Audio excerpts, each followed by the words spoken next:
A los 2 años, James Leininger comenzó a tener pesadillas recurrentes. Despertaba gritando: «El avión está en llamas, no puedo salir». Al preguntarle qué sucedía, el niño explicaba que era un piloto derribado durante la Segunda Guerra Mundial. Hoy te contaré la increíble historia de James Leininger, un niño que aseguró haber sido piloto durante la Segunda Guerra Mundial. Lo que dijo dejó atónitos a sus padres, a expertos en psicología y hasta a veteranos militares. Quédate hasta el final y descubre por qué este caso sigue siendo uno de los más documentados sobre la posible existencia de la reencarnación. James nació en 1998 en San Francisco, California. Desde muy pequeño, sus padres notaron algo peculiar: su gran obsesión por los aviones. Esto podría parecer normal, pero el niño, de tan solo 2 años, pronto comenzó a mostrar un conocimiento inusual sobre la aviación, algo que desconcertó por completo a su familia. A muy temprana edad, empezó a identificar modelos de aviones y a hablar sobre ellos con una precisión sorprendente, aunque no había tenido contacto directo con ese mundo. Lo más inquietante fue cuando comenzó a contar detalles sobre vuelos militares de la Segunda Guerra Mundial, hablando de un piloto llamado James Houston, quien, según él, había muerto en combate. Su familia, perpleja, comenzó a investigar y descubrió que un piloto con ese nombre efectivamente había existido y había fallecido en circunstancias similares a las que el pequeño describía. A partir de entonces se desencadenaron una serie de recuerdos y comportamientos que sugerían que el niño podría estar reviviendo la experiencia de otra persona, lo que llevó a su familia, aun siendo cristiana, a considerar la posibilidad de una reencarnación. Los detalles que James Leininger daba eran escalofriantes. Cuando apenas tenía 3 años, dibujó aviones y barcos con sorprendente precisión. Una vez, al mirar un pequeño modelo de un avión, corrigió a su padre diciendo: «Ese no es un modelo correcto, papá. Los japoneses atacaban desde otro ángulo». Su conocimiento de la aviación no solo era asombroso, sino también específico, como si estuviera reviviendo experiencias de un pasado distante. Un día, mientras jugaba, mencionó detalles sobre una misión de combate ocurrida durante la Segunda Guerra Mundial, hablando de un avión que había sido derribado. Sorprendido por sus palabras, su padre investigó y descubrió que, efectivamente, sí hubo una misión similar a la descrita por su hijo, y, en esta, el piloto había muerto en circunstancias casi idénticas a las que su hijo narraba. La precisión con la que James contaba estos hechos, sin haber recibido ningún tipo de instrucción previa, dejó a su familia sin palabras y comenzó a abrir la puerta a una posibilidad desconcertante. What he was saying wasn't registering as much on me as what he was doing. He was flailing around in bed.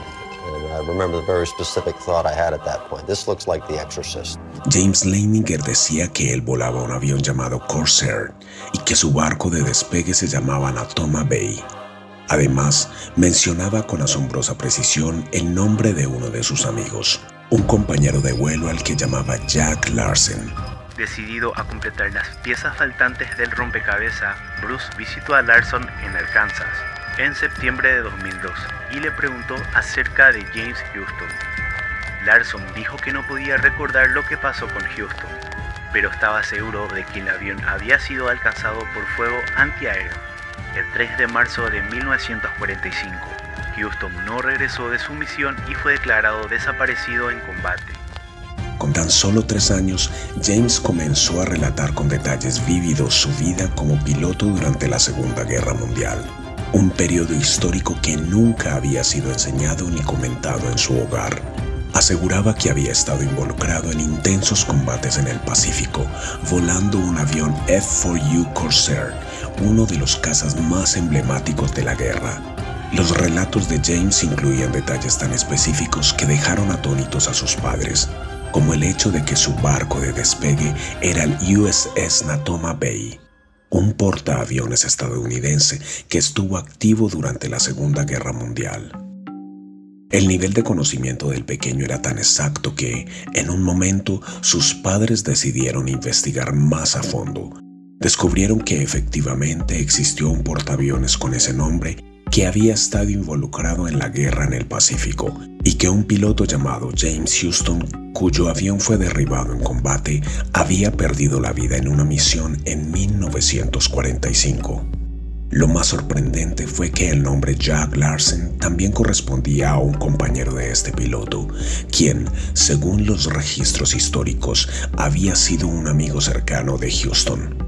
Estos hechos que James relataba con una naturalidad desconcertante parecían confirmar algo mucho más allá de una simple coincidencia, llevando a sus padres a plantearse la posibilidad de que su hijo estuviera reviviendo las memorias de un piloto de la Segunda Guerra Mundial a través de una reencarnación. Este nivel de detalle y precisión fue lo que convenció a los padres de James de que había algo más en sus palabras, algo que no se podía explicar solo por imaginación infantil o conocimiento previo, ya que James no había sido expuesto a esa información de ninguna otra manera. El chico no solo identificó a James Houston como su vida pasada, sino que también fue capaz de nombrar a otros compañeros del escuadrón. Su precisión llegó al punto de reconocer sitios y operaciones de la guerra sin haberlas estudiado. James tenía 3 muñecos guillo a los que llamaba Leon, Walter y Billy, nombre de los 3 pilotos que coincidentemente sirvieron con Houston. Según los registros de la Flota del Pacífico de Estados Unidos, el teniente Leon Steven Horner, alférez Walter John Devlin y ensign Billy Rufus se encontraban entre las 21 víctimas mortales de la bahía de Natoma. Ellos fueron también miembros del escuadrón BC-81 de aire con Houston. Cuando preguntó por qué llamaba a sus muñecos de esa manera, James le respondió: porque ellos me saludaron cuando fui al cielo. Bruce, el padre del niño, recordó: nos llevó años aceptar que todo esto era verdad. James sabía cosas que simplemente no podía haber aprendido. Para él y su esposa Andrea, los primeros años de los extraños recuerdos de su hijo fueron desconcertantes y difíciles de comprender. Can't get out. And I said, well, who's the little man, baby? And he goes, me. Al principio, intentaron racionalizar las historias de James como meras fantasías infantiles, algo común en la imaginación de los pequeños. Sin embargo, a medida que continuaba compartiendo detalles cada vez más específicos sobre aviones, batallas y nombres de personas que no tenían ninguna relación con su vida, la incredulidad de sus padres comenzó a convertirse en asombro. Bruce y Andrea se sorprendieron especialmente cuando James comenzó a describir con gran detalle el tipo de avión que había volado en su vida pasada y la forma en que se había estrellado en el mar después de ser derribado en combate. James no solo mencionaba el nombre de los aviones o las batallas, sino que describía con precisión el ambiente de un piloto en la Segunda Guerra Mundial, los procedimientos que seguían durante los vuelos y hasta el nombre del portaaviones desde el cual despegaba.